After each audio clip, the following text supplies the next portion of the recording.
నమస్తే, welcome to Andhra Prabha. OBC meeting అఖిలపక్ష సమావేశం అయితే జరిగింది.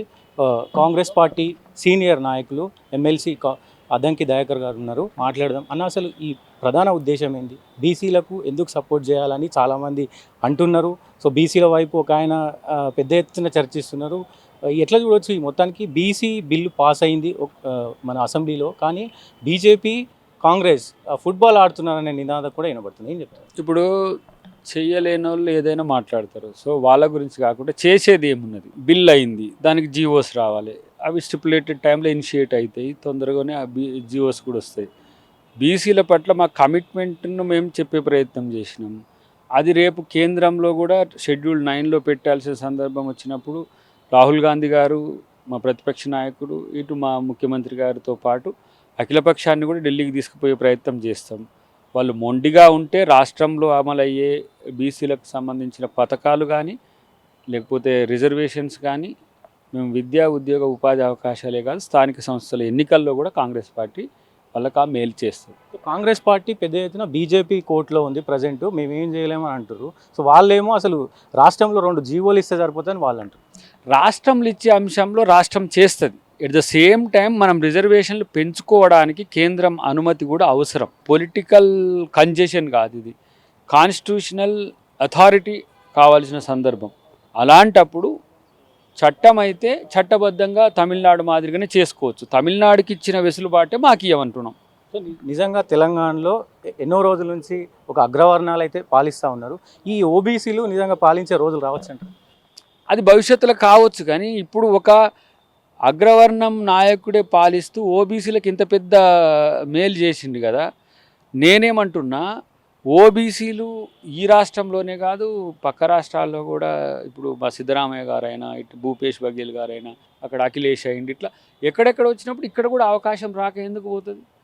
ఇప్పుడున్న పరిస్థితుల్లో మేము మాత్రం, ఇప్పుడు మా ముఖ్యమంత్రి గారు రెడ్డి అయినా కూడా ఓబీసీల పక్షాన ఒక సామాజిక న్యాయ సాధకుడిగా ఉండడం అనేది అందరూ హర్షిస్తున్నారు. సో పెద్ద ఎత్తున 16 నెలలు అవుతుంది కాంగ్రెస్ వచ్చి. హామీలు అయితే ఒక బస్సు ఫ్రీ తప్ప వేరే ఏవి చేయాలని ప్రతిపక్షాలు విమర్శిస్తున్నాయి. ఏం చెప్తారు? ఇలా మా కోమటిరెడ్డి వెంకటరెడ్డి గారు ఒక స్టేట్మెంట్ ఇచ్చారు, మీరు చూడండి. 5 హామీలు అమలైనవి, ఒక్కటి కాలేదు. అది కూడా ఏది మహిళలకు సంబంధించిన అంశం, స్కూటీ ఇట్లాంటి. ఈ ఒక్కటి కాదంటూ వాడు లెక్కలో లేనోడు, వాడు పిచ్చి ఆసుపత్రిలో నుంచి వచ్చినోడు అనుకోవాలి, పిచ్చి ఆసుపత్రికి పోతోడు అని అనుకోవాలి. కాబట్టి అబద్ధాలు కూడా అర్థవంతంగా ఆడడం అనేది ఒక లెక్క ఉంటుంది. పనికిరాని అబద్ధాలు ఆడుతూ ఇట్లాంటివి చేయడం అనేది మంచిది కాదు. గతంలో ఎప్పుడు బీసీల పట్ల చూడని పార్టీలు, కొన్ని పార్టీలు, బీఆర్ఎస్ కావచ్చు, బీజేపీ కావచ్చు. బీజేపీ నినాదం ఉంది, కానీ పెద్ద ప్రియారిటీ ఇవ్వలేదు బీసీలకు. కానీ ఇప్పుడు బీసీల గురించి మాట్లాడుతారు. ఏం చెప్తారు? మేము బీసీలకు రిజర్వేషన్లు ఇస్తామన్న కాంచి అందరు బీసీ పాట పాడుతున్నారు. అది బీసీ సంఘాలు సంతోషపడుతున్నాయి. మా కొరకు అన్ని పార్టీలు మాట్లాడుతున్నాయని, అన్ని వర్గాలు కూడా మాట్లాడే స్థితి వచ్చింది. అది బీసీ చైతన్యం పెరిగినందుకు, మా వల్ల పెరిగినందుకు మరింత సంతోషం. ప్రతి వాళ్ళు ఇప్పుడు బీసీ మూమెంట్ మేమే చేసినాం, మేమే చేస్తాం, మా వల్లనే వచ్చిన క్రెడిబిలిటీ కొరకు కొట్లాడుతున్నారు. కానీ అది ముఖ్యమంత్రి గారి యొక్క పాజిటివ్నెస్, మా రాహుల్ గాంధీ గారి యొక్క ఆలోచన, దానికి రూపం ఇచ్చేందుకు అందరం కూడా, ఖర్గే గారి నుంచి మొదలు పెడితే కింది స్థాయి కార్యకర్త వరకు కూడా దీని విషయంలో మా పార్టీ గర్వపడే విధంగా చేసిందనే సంతోషంతో ఉన్నాం. బీసీలు కూడా డెఫినెట్గా ఆ కృతజ్ఞతతోనే కాదు, ఆ బాధ్యతతో కూడా ఉంటారనే నమ్మకం మాకుంది. కానీ అది సొసైటీలో మేము ఓబీసీల కొరకు చేయాల్సిన బాధ్యత ప్రభుత్వం చేసింది. కాంగ్రెస్ పార్టీ ఉగాది తర్వాత మంత్రివర్గాన్ని విస్తరణ చేస్తుంది. సో మిమ్మల్ని మంత్రిగా చూడొచ్చు అంటారు? అది పార్టీ నిర్ణయం తీసుకుంటుంది, ముఖ్యమంత్రి గారు నిర్ణయం తీసుకుంటారు. నేనంటున్నా, వాళ్ళు ఇప్పుడు ఎమ్మెల్సీ చేసిండ్రు, తీసుకున్నాం, రేపు మంత్రిని చేయాలని ఆలోచన పార్టీకి వస్తే డెఫినెట్గా చేస్తుంది. చేసినా చేయకపోయినా పార్టీ కొరకు పనిచేసే కార్యకర్తలాగా మేము ఎప్పుడు నిరంతరం ఉంటాం.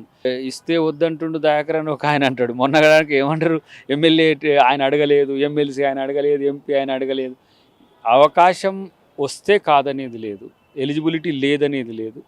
ఆడ కంపోజిషన్స్ ఎట్లా ఉన్నాయనే విషయంలో పార్టీ నిర్ణయం తీసుకుంటే, కాంగ్రెస్ పార్టీలో ముఖ్యంగా నల్గొండ డిస్టిక్లో రెడ్డిల ఆధిపత్యం ఎక్కువ ఉంటుంది. సో దాన్ని మంత్రి పదవి ఇవ్వాలంటే చాలా సమీకరణలు ఉంటాయి. వచ్చే అవకాశాలు ఉండొచ్చు, ఒకవేళ చెప్పలేము. అది ఉండొచ్చు, ఉండకపోవచ్చు. బట్ ఒక దశ అయితే చర్చ ఏదో మీరే వేస్తున్నారు, మన టీవీలో వేస్తున్నారు, వస్తున్నాయి. బట్ అదంతా కూడా ఊహాగానాల పార్టీ ఆలోచిస్తుందా అని చెప్పడానికి ఎన్నో రోజులు లేదు కదా. బట్ మూమెంట్ కాలం నుంచి ఉన్నాము, మూమెంట్లో ఉన్న వాళ్ళకి ఇవ్వాలని అనుకున్నా, లేదంటే ఇతరత్ర వాయిస్ ఉండాలనుకున్నా, ఇట్లా కొన్ని ప్రయారిటీస్ ఉన్నాయి. యువకులకు కూడా అవకాశం ఇవ్వాలనుకున్నప్పుడు డెఫినెట్గా ఆలోచిస్తుంది పార్టీ. బట్ ఆలోచించేది పార్టీ, నిర్ణయం తీసుకునేది పార్టీ. కాబట్టి అది ముఖ్యమంత్రి గారి నిర్ణయం కూడా దాంట్లో కలిసి ఉంటుంది. ఎందుకంటే క్యాబినెట్ కూర్పు అనేది ముఖ్యమంత్రి గారి విచక్షణతో కూడి ఉంటుంది. కాబట్టి ఆ డిస్క్రిషనరీ పవర్స్ వారికి పార్టీ ఉంటుంది. ఆ ఏ నిర్ణయం తీసుకున్నా దానికి నేను పెద్దగా ఏదో వస్తే సంతోషపడి, రాకపోతే ఇప్పుడు ఇన్ని రోజులు ఎమ్మెల్సీ కానీ ఏది కానీ పదవి లేదు, పార్టీకి పని చేయలేదు. అట్లనే ఇది పార్టీ విస్తృత ప్రయోజనాలు దృష్టిలో పెట్టుకొని చేస్తారు. అది పార్టీ నిర్ణయం ఆధారం. ఫైనల్గా ఓయూలో వీసీ తీసుకున్న నిర్ణయాన్ని చాలామంది వ్యతిరేకిస్తూ ఉన్నారు, ఏం చెప్తారు? దాని విషయంలో ప్రభుత్వం కూడా ఆలోచిస్తున్నది, ముఖ్యమంత్రి గారి దృష్టిలో కూడా ఉన్నది. త్వరలో దాని మీద ఒక నిర్ణయం వస్తుంది. డెఫినెట్గా విద్యార్థులకు వ్యతిరేకంగా నిర్ణయాలు తీసుకునే పరిస్థితి పార్టీకి కానీ ప్రభుత్వానికి కానీ ఉండదు. దాని మీద ఆలోచించి నిర్ణయం తీసుకుంటారు. సో ఇది పరిస్థితి. సో కాంగ్రెస్ బీసీలకి న్యాయమే చేసిందని చెప్తా ఉన్నారు అద్దంకి దయాకర్ గారు.